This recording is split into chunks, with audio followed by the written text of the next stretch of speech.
Okay, it looks like we are recording.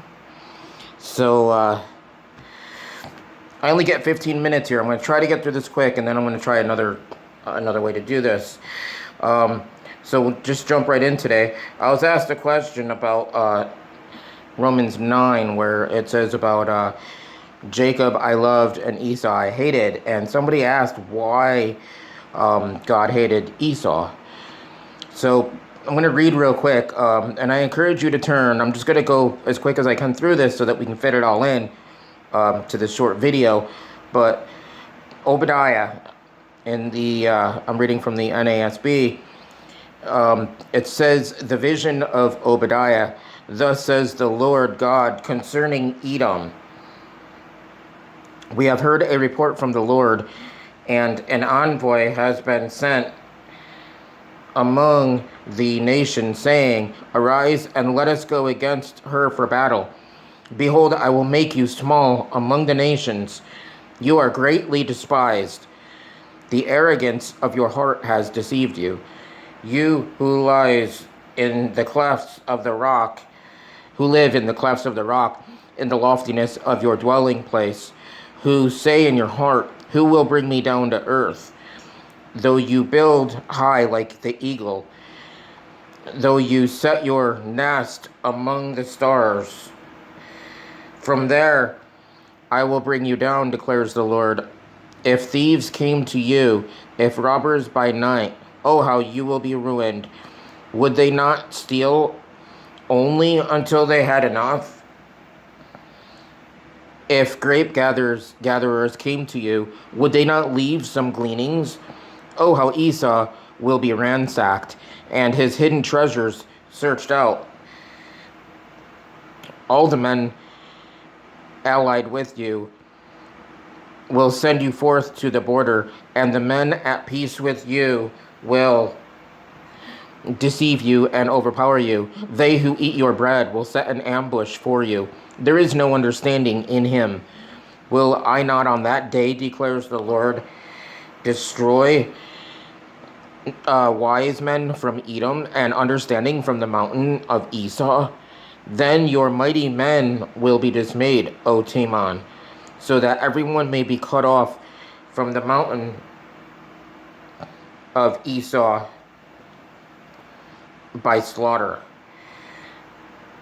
Because of violence to your brother Jacob, you will be covered with shame, and you will be cut off forever. On the day that you stood aloof, on the day that strangers carried off his wealth, and foreigners entered his gate, and cast lots for Jerusalem, you too were as one of them. Do not gloat over your brother's day, the day of his misfortune, and do not rejoice over the sons of Judah in the day of their destruction. Yes, do not boast. In the day of their distress, do not enter the gate of my people in the day of their disaster. Yes, you do not gloat over their calamity in the day of their disaster, and do not loot their wealth in the day of their disaster. Do not stand at the fork of the road to cut down their fugitives, and do not imprison their survivors in the day of their distress. Verse 15, for the day of the Lord draws near on all the earth. As you have done, it will be done to you. Your dealings will return on your own head. Because just as you drank on my holy mountain, all the nations will drink continually. They will drink and swallow and become as if they had never existed. But on Mount Zion, there will be those who escape, and it will be holy, and the house of Jacob will possess their possessions. Then the house of Jacob will be a fire, and the house of Joseph a flame. But the house of Esau will be as stubble, and they will set them on fire and consume them, so that there will be no survivor of the house of Esau, for the Lord has spoken. Then those of The Negev will possess the mountain of Esau, and those of the Shephelah, the Philistine plains, also possess the territory of Ephraim and the territory of Samaria, and Benjamin will possess Gilead, and the exiles of the host of the sons of Israel, who are among the Canaanites as far as Zarephath, and the exiles of Jerusalem, who are in Sepharad, will possess the cities of the Negev. The deliverers will ascend Mount Zion to judge the mountain of Esau, and the kingdom will be the Lord's. People that have visited and have lived in Israel will tell you that that whole area that is between Jerusalem and Jordan and the sea, that it is all one big level. It looks like southwest Arizona and just desert, nothing there. So we saw that that came to be. I'm going to throw a couple verses at you real quick, and then hopefully you'll be able to kind of get into these on your own a bit. Trying to hurry so we don't get cut off. Genesis 25, 22 and following talks about Jacob and Esau were battling in the womb, and they were wrestling in the womb, and it said that the elder will serve the younger because of that. So there's been trouble from the very beginning. When you go to Malachi 4:1, we see a restatement of Jacob I loved and Esau I hated.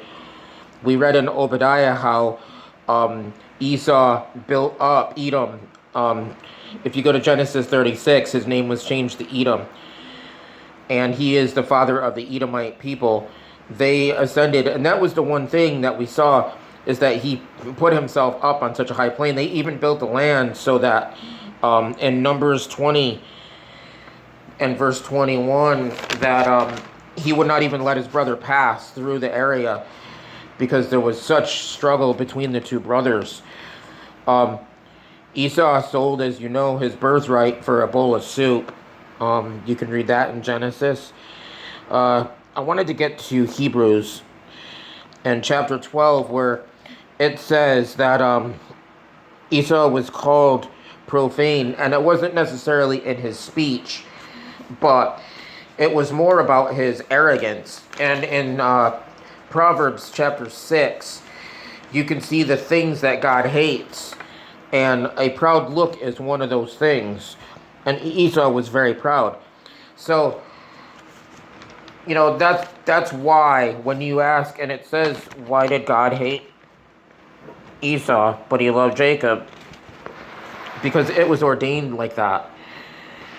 God knew, and he saw in Jeremiah too, it says that he knew us from the womb. And these guys were already fighting. That's why there won't be peace in the Middle East. And God has the right to love one and not another, and that's okay. But we see why that all the trouble that he caused, and for not only his brother but his own people, and now the land is desolate because of Esau. And God promised that it would be, but the land will be reoccupied and brought back to fullness in the end times. And you can read Jeremiah 30 to 33 on that. But I'm going to stop here before we get cut off. And I hope this answers your questions, and feel free to ask more. All right. Thank you for watching. Please share the videos if you like them. Help me grow my audience. And God bless you guys. Thank you for your support.